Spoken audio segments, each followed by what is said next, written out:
Shalom, shalom, queridos hermanos, muy buenos días. Llegamos a la séptima y última lectura o aliyá de la porción Noaj. Y la porción anterior termina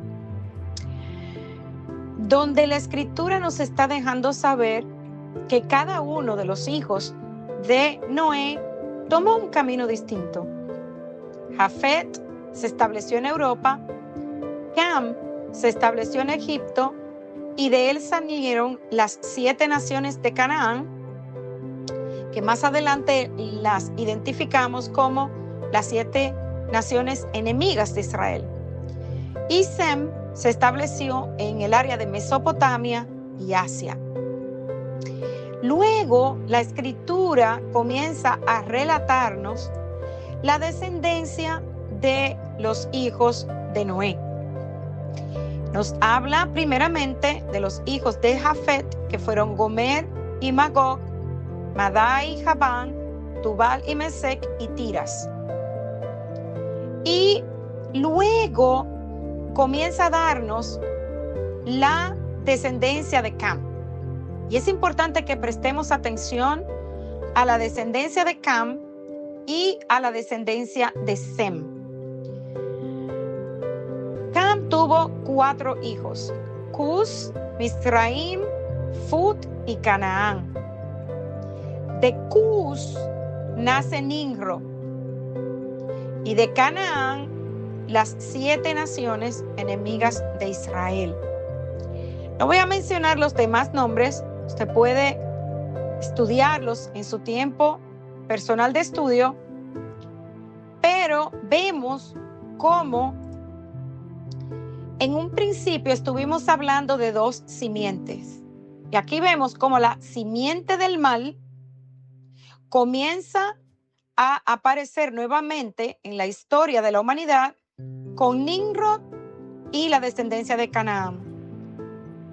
Vemos también la descendencia de Sem. Dice que él tenía 100 años cuando engendró a Arfaxad, 2 años después del diluvio. Y dice que después que engendró a Arfaxad 500 años y engendró hijos e hijas. Y Arfaxad vivió 35 años y engendró a Sala. Y vivió Arfaxad después que engendró a Sala 403 años y engendró hijos e hijas. Y vivió Sala 30 años y engendró a Eber. Y vivió Sala después que engendró a Eber 403 años y engendró hijos e hijas. Y vivió Eber 34 años y engendró a Peleg. Y vivió Eber después que engendró a Peleg 430 años y engendró hijos e hijas. Y vivió Peleg 30 años y engendró a Reu. Y vivió Peleg después que engendró a Reu 209 años y engendró hijos e hijas. Y Reu vivió 32 años y engendró a Serug. Y vivió Reu después que engendró a Serug 207 años y engendró hijos e hijas. Y vivió Serug 30 años y engendró a Nacor. Y vivió Serug después que engendró a Nacor 200 años y engendró hijos e hijas. Y vivió Nacor 29 años y engendró a Taré. Y Nacor, después que engendró a Taré, vivió 119 años y engendró hijos e hijas. Y vivió Taré 70 años y engendró a Abraham, a Nacor y Harán. Y estas son las generaciones de Taré. Taré engendró a Abraham, a Nacor y Harán engendró a Lot. Entonces, aquí hay 2 cosas que quiero que prestemos atención. Primeramente, de la generación de Sem, vemos cómo aparece ya en la historia el personaje principal de nuestra próxima porción bíblica, que es Abraham. Pero otro punto importante que vemos aquí es cómo se va reduciendo la edad en la que vivían la descendencia de los hijos de Noé. Y esto es cumpliendo la palabra del Eterno que dijo que no iba a contender con el espíritu del hombre y que solamente viviríamos 120 años. Entonces vemos cómo ya aquí se comienza a cumplir la palabra del Eterno. Ahora bien, hubo un hombre que no se conformó con ocupar un solo lugar. Él quiso tener bajo su dominio varios pueblos y naciones, y su nombre era Nimrod. Y ya sabemos que Nimrod viene de la descendencia de Cam, pues Nimrod era hijo de Cus, el primogénito de este. La escritura nos relata que Nimrod, era un gran cazador, pero él no se limitó solamente a atrapar animales, sino que él conquistaba y dominaba pueblos. Génesis 10, 8 al 9 dice que Cus engendró a Nimrod, que llegó a ser poderoso en la tierra y que él fue un poderoso cazador delante del Eterno. Por lo tanto, se dice como Nimrod, poderoso cazador delante del Señor. Y cuando la escritura dice delante del Señor, literalmente significa cara a cara, o sea, panim con panim, o sea, es el término en hebreo, o sea, panim, cara a cara con Dios. Y esto puede ser positivo como negativo, pero en el caso de Nimrod, él se paró delante del Eterno en reto, no en humildad ni sumisión. Entonces a Nimrod no le bastaba con él ser el señor de una ciudad, sino que él quería ser el rey de varios pueblos. Y Génesis 10, del 10 al 12, nos cuenta que su reino fue Babel, Erec, Acab y Calné, en la tierra de Sinar, y que de aquella tierra salió hacia Asiria y edificó Nínive, Rehobot, Ir y Cala, y Resén. Entre Nínive y Cala, aquella es la gran ciudad. Pero la capital de su reino fue Babel, y allí fue donde se construyó una torre en reto al Eterno, como seguiremos estudiando. Entonces, ellos comienzan, las generaciones de los hijos de Noé, a unirse, comenzaron a poblar la tierra, y por esto no es extraño ver que hay muchos lugares con construcciones parecidas. Y ellos no solamente poblaron, sino que también levantaron ciudades y eran comerciantes. Ellos vendían en el mercado lo que producía su tierra. Entonces, la construcción de esta torre en sí, amados hermanos, no tiene nada de malo. Lo que sí hay que analizar es la intención, la kavaná en hebreo, por la que ellos querían levantar esta torre. Y hoy en día se construyen edificios altos en las ciudades, ya que sabemos que cada día hay menos espacio hacia dónde expandir las ciudades. O sea, vemos que se construyen torres altas de edificios por necesidad. Pero vemos aquí en el relato bíblico que ellos tenían otra intención. Y la necesidad que ellos tenían de construir esa torre es porque los hombres buscaban hacerse un nombre famoso. Ellos querían exaltarse a sí mismos. Dice la palabra que ellos querían llegar hasta los cielos y ser como Dios. Hermanos, una vez más, el problema del inicio en la creación. Adán y Eva querían ser como Dios, y miren el resultado. Y aquí vemos el mismo problema. Ellos no querían ser dispersados y llenar la tierra. No, ellos estaban estableciendo todo junto. contrario a la instrucción del Eterno. Más bien, querían seguir haciendo obras maravillosas para hacerse grandes, famosos y conocidos. Y esa generación se unió con el propósito de glorificar el poder del hombre y exaltar sus propios nombres. ¿No se parece a lo que vemos hoy día? Tremendo.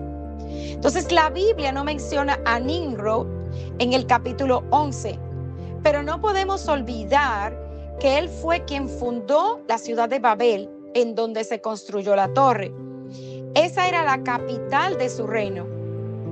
Y a pesar de que su nombre no aparece, no podemos evitar pensar que él sembró la idea de la exaltación y la rebelión en contra del Eterno en el corazón del pueblo. Entonces, ¿cuál fue la reacción del Eterno al ver que se levantaba la torre de Babel? Génesis 11 del 5 al 7 nos da la respuesta. Dice, y el Señor descendió para ver la ciudad y la torre que habían edificado los hijos de los hombres. Y dijo el Eterno, he aquí, son un solo pueblo y todos ellos tienen la misma lengua o idioma. Y esto es lo que han comenzado a hacer. Y ahora nada de lo que se propongan hacer les será imposible. Vamos, bajemos y confundamos su lengua para que nadie entienda el lenguaje del otro. Como podemos ver aquí, toda la humanidad hablaba un mismo idioma. Y Génesis 11:1 nos lo confirma. Dice, toda la tierra hablaba la misma lengua y las mismas palabras. Pero a partir de este momento, el Eterno confundió las lenguas y cada uno comenzó a hablar un idioma diferente. No se entendían unos entre otros. Ya no podían convivir, ya no podían trabajar, ya no podían hacer planes juntos. La forma que empleó el Eterno para frustrar, frenar y parar los planes del hombre fue confundirlos. Ya no podían comunicarse. Y Babel justamente, literalmente significa confusión. Y el resultado fue que cada uno tomó su camino y así comenzaron a dispersarse. De esta forma se cumplió la voluntad del Eterno. Muchos hoy dicen que hay muchas religiones y que cada religión tiene un relato del diluvio, de lo que sucedió con los gigantes. Y aquí podemos entender el porqué. Porque hasta este momento todos hablaron, se comunicaron, vivieron lo mismo. Al Eterno dispersar a la humanidad con diferentes idiomas en diferentes áreas de la tierra, lo que habían conocido hasta este momento lo llevaron con ellos. Ahora bien, unos mezclaron las enseñanzas del Eterno con paganismo y otros, como seguiremos viendo, se mantuvieron al lado del Eterno. Los sobrevivientes del diluvio, amados hermanos, hicieron caso omiso a la lección del diluvio, que era acabar con la maldad y la iniquidad del hombre. El diluvio, hemos venido viendo a través de toda esta enseñanza, fue un nuevo comienzo. Pero aquí vemos, al terminar justamente esta porción, que el mismo problema de el hombre querer ser como Dios, de vivir una vida independiente de Dios, alejado del Eterno, podemos aquí ver que vuelve a manifestarse. Hermanos, nuestra vida, todo, absolutamente todo lo que somos y cómo nos conducimos, hermanos, debe ser como la palabra del Eterno nos instruye. Hoy hay una torre, un edificio que es el edificio del Parlamento Europeo. Búsquelo en Google.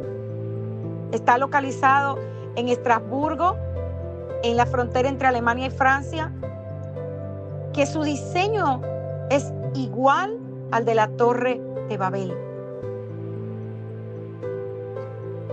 Lamentablemente, y a través del tiempo, vemos como el espíritu de Babel, de la confusión, se repite una y otra vez.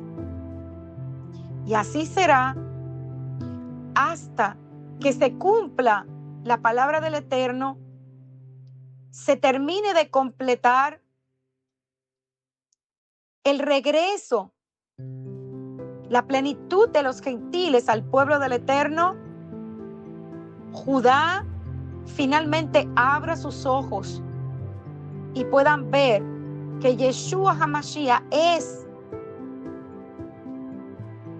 el Mesías de Israel, y todos volvamos a ser un pueblo en la mano de Yeshua. La confusión de las lenguas vino porque el hombre quiso hacer su voluntad y no hacer la voluntad del Eterno. Hermanos, el Eterno no pide que la humanidad unifique sus creencias. No funciona así. Nosotros somos los que tenemos que cambiar todo el paganismo que hay en nuestras vidas y entrar en una relación plena con Él, recibiendo su palabra, bebiendo de las aguas de la Torá, para que nuestra vida pueda ser transformada de adentro hacia afuera y podamos alcanzar la verdadera unidad, pero en comunión y unidos con el Eterno. Shalom, shalom.